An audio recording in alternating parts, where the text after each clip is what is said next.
Assalamu alaikum warahmatullahi wabarakatuh. This is Sheikh Mohammad Sabbir Hossain once again on the screen. গোপালগঞ্জে এনসিপির উপর হামলার ঘটনা একটি ঘটে যাওয়া সময় উপযোগী ঘটনা, কারণ এই ঘটনা না ঘটলে অনেকগুলো বিষয় স্পষ্ট হতো না।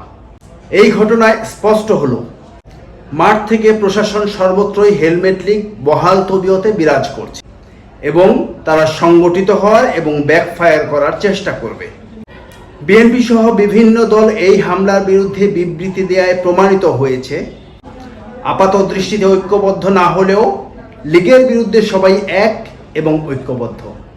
যেই গোপালগঞ্জে অন্য কোনো দল যাওয়ার দুঃসাহস দেখায়নি, সেই গোপালগঞ্জে এনসিপির বাচ্চারা শুধু যাওয়ার দুঃসাহস দেখিয়েছে তাই নয়, মুজিববাদের তীর্থস্থানে দাঁড়িয়ে তারা বজ্রকণ্ঠে স্লোগান তুলেছে, মুজিববাদ মুর্দাবাদ।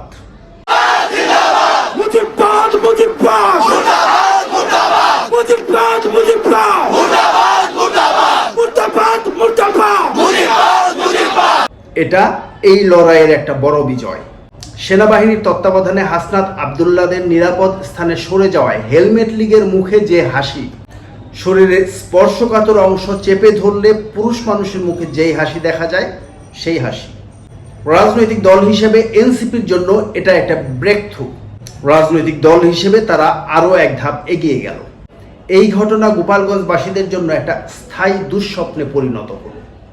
তাদের আগামী দিনের প্রতিটি রাত হবে নির্ঘুম দুঃস্বপ্নের রাত, কারণ মুজিববাদের তীর্থস্থান গোপালগঞ্জ থেকে মুজিববাদের সমূলে উৎপাটন এখন সময়ের ব্যাপার মাত্র।